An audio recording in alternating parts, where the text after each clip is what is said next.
السلام عليكم البنات، مرحبا بكم في فيديو جديد. اليوم جيتكم بواحد لي طارت بنوا كراميليزي، يعني الكركاع كراميليزي. بالنسبه لاباط دو صابلي غنحتاجو 180 غرام ديال الزبده. انا خديت بهاد الزبده لابواط، غالبا كنخدم زبده عاديه مي حتى بالزبده ديال لابواط كيجي مزيان. عندنا 140 غرام ديال السكر كلاصي، عندنا بيضه وصفر بيضه، عندنا 360 غرام ديال الدقيق فورس. بالنسبه للكركاع اللي كراميليزي غنحتاجو 140 غرام ديال الكركاع. الكركاع كنشدوه تنحمروه وتنهرمشوه. عندنا 75 غرام ديال لا كريم فريش ديال الطياب، عندنا 15 غرام ديال الزبده عاديه، عندنا 150 غرام ديال السنيده. نبداو في التحضير ديال باط صابلي. بالنسبه لاباط ديال صابلي كناخذ الزبده كنضيف لها سكر كلاصي. سكر كلاصي يكون مغربل بطبيعه الحال. كنخدمو الزبده والسكر كلاصي من الاولين.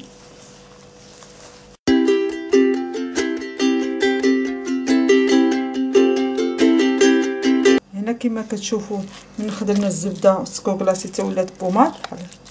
كنضيفوا بيضه وصفر بيضه. الا جربتوا البنات هاد باط صابلي غتبقى معتمده عندكم. كاين باط صابلي كتضيفي ليه بودر دامون، بودر ديال اللوز، مي انا هذا كيستحق ليا مزيان. هاد باط صابلي كتجيني مزيانه صافي كنكتفيها بهاد المقادير. صافي كتضيفي بيضه وصفر بيضه وكتخدمي بحال انا من غديفي الدقيق ما تبقايش تخلطي كما كتشوفوا. ولا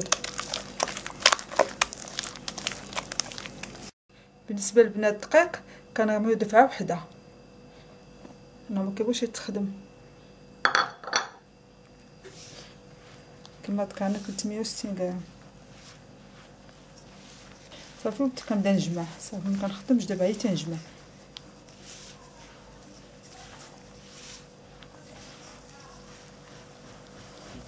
نديرو الطريقه هذه.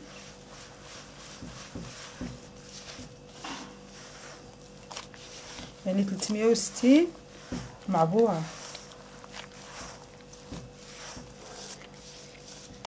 البنات كما كتشوفوا دابا العجين ديال الصابلي تجمعت لينا، يعني 360 لا اقل ولا اكثر كافيه. وهذه باط دو صابلي انا معتمده عندي، كتجي زوينه. صافي دابا غادي نديروه في بلاصتيك غذائي ونخليوه في الثلاجه ساعه تقريبا على الاقل. انا غالبا تنخليها تبات لان بويسكو ما فيهاش الخميره تنخليها تبات. المهم تلاقاو باش نشوفوا تتمه التحضير. البنات دابا ننتقلوا لطريقه التحضير ديال الكراميل. انا بالنسبه ليا باش نحضر الكراميل ضروري تندير لا كاسرول تسخن هي الاولى، عاد من بعد كنبدا نضيف السنيده على جوج مرات. هانتوما تبعوا معايا المراحل وتشوفوا. هنا البنات من بعد ما سخنت ليا الكاسرول غنضيف نصف ديال السنيده، يعني ما نرميوش السنيده دبعه واحده، ضروري على جوج مراحل او 3 مراحل. وكاسرول من الاحسن تكون كبيره. صافي دابا نخليوها السنيده تبدا تذوب لينا شويه، عاد نضيفوا الجزء الثاني ديال السنيده. نتوما البنات دابا بدات تذوب لينا سنيده كما كتشوفوا.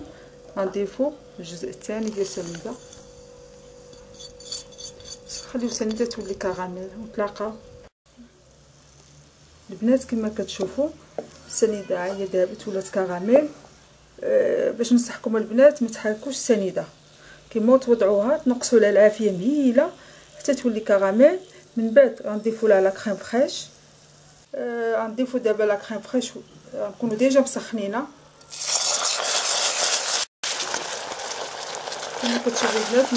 ضفنا لا كريم فريش، يعني خاصك ملي تبغي تضيفي لا كريم فريش وتبعدي وجهك، تحاولي تبعدي وجهك صافي. هنا كنبداو نحركو. كنضيفوا ديك الزبده 15 غرام كما ذكرنا.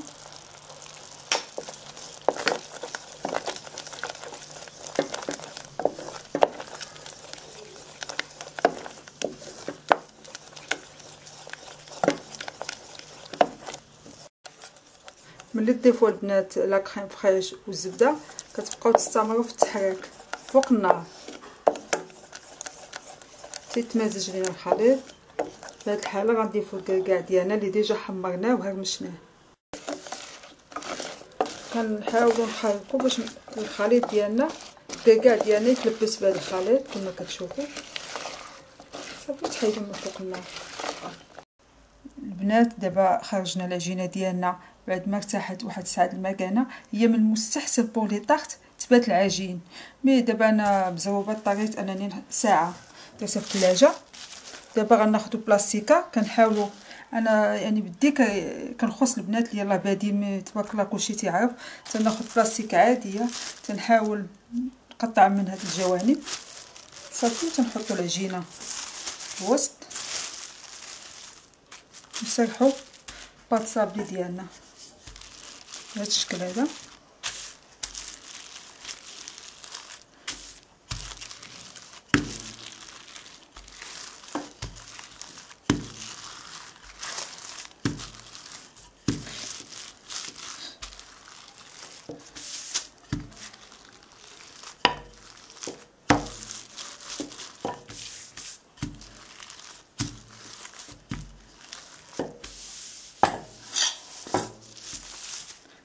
بنات انا خديت 2 كيلات ديال لي طارت. خديت هادو سامبل.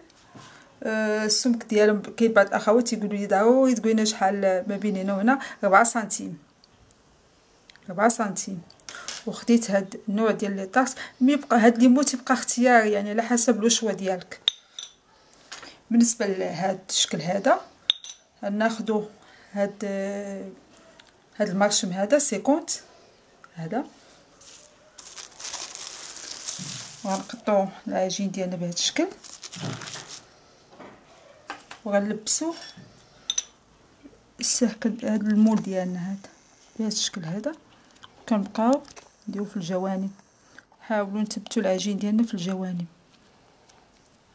في نفس الوقت كنضغطوا الوسط. عاودوا هذا الشكل البنات صافي. هذه ساهله الطريقه وكنثبتوا العجينه داخله.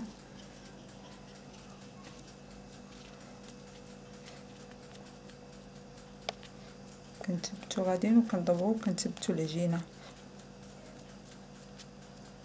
حتى هنا في الوسط حتى هو نفس الشيء كنثبتوا العجينه ديالنا.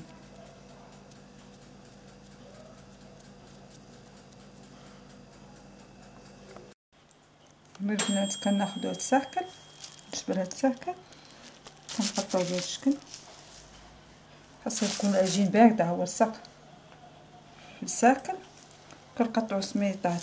نقدروا ناخذوا العبار كاع.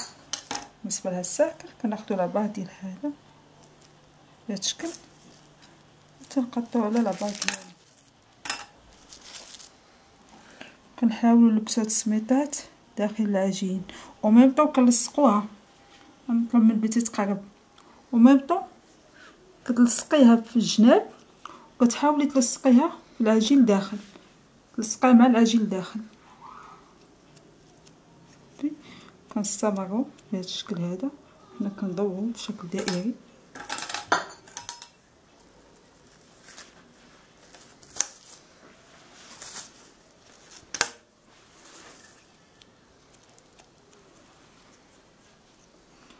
كنزولوا الفائض في هذا الجناب ديال السكين.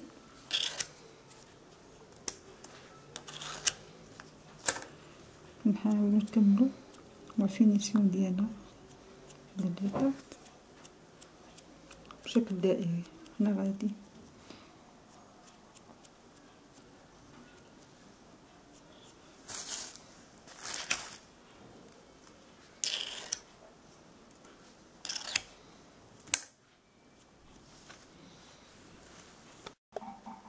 هانتو كما كتشوفوا البنات. ها هي داخله هي مسدوده. كنحاول نستعمل بالدقيق هكا وكندير هاد الطريقه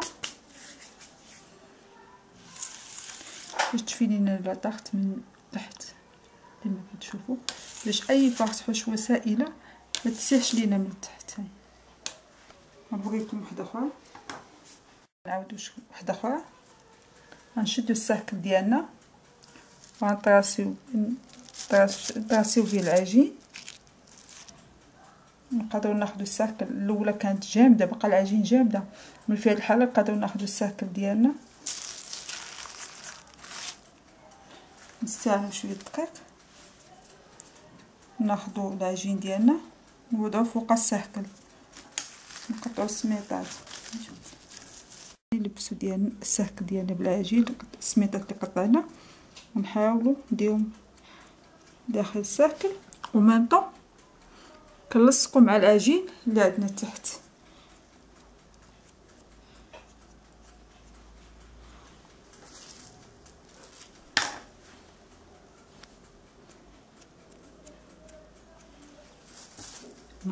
نجيبوا الفرق ديال العجين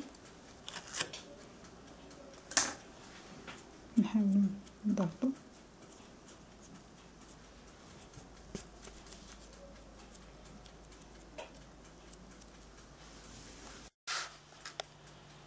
هنا البنات. بعد ما لبسنا ليمون ديالنا بالعجين كنتقبناه بالفرشيط صافي غندخلوهم الفران. بالنسبه للطياب ديالو بحال الطياب ديال باط صابلي العادي، العافيه تقريبا الفرن 160 درجه كما كتشوفوا البنات. هنا بالنسبه لي طاحت واخا ما درناو كيقول لك لي طاح نورمالمون خصك ديرو في الثلاجه باش ما يطيحوش. دونك انايا اكتفيت انني خليت العجينه ترتاحت ساعه ديال ما كانوا في الثلاجه، دونك ما طاحت، بقاو محافظين على الفورم ديالهم. في هذه الحاله كنحيدو ليه الساكل باش كيطيبوا لنا من الجناب، ها بقاو محافظين على الفورم ديالهم. انا ديال لاباط صابلي اللي عندي معتمده، بما ان تتنجح ليا ما تنبدلهاش.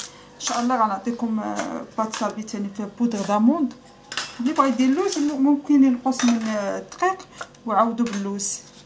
صافي هنا غندخلوهم الفران تيكملوا الطياب ديالهم، نتلاقاو من بعد باش نشوفوا الاشكال النهائيه ديال.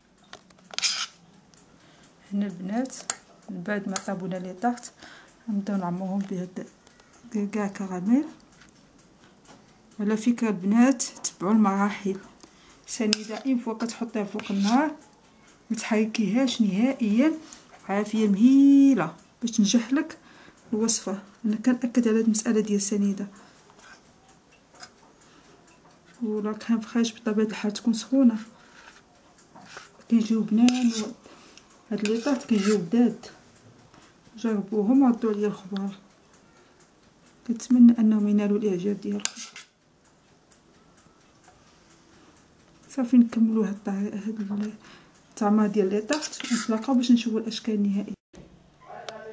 البنات بعد ما عمرنا لي طاط ديالنا كاع كراميليزي، هنايا كتبقى لنا المساله ديال هاد لي سوغاطو صغار كندهنوا شويه الكليكوز.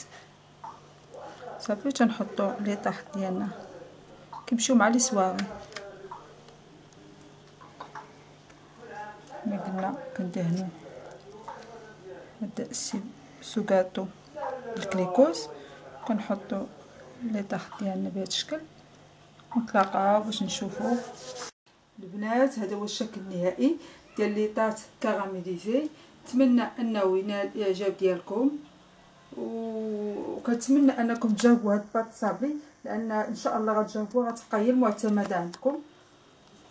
بالنسبه للباقي لي طاط زينتو بالكاناش وبالفرomboise وغاناش وميرتيل. هذا البنات كوكيز كندوزتو البارح في اللايف، ها هو درتو هنا لانه قليل. درت نص المقادير البارح في اللايف ونص المقادير ها هي كنت خليتها وجدتها البارح امام البنات، قالوا لي ضروري نشوفوا الطريقه ديال التحضير. وما فيها باس البنات غنعاود المقادير ديال هاد الكوكيز لانه طلبوا البنات بزاف.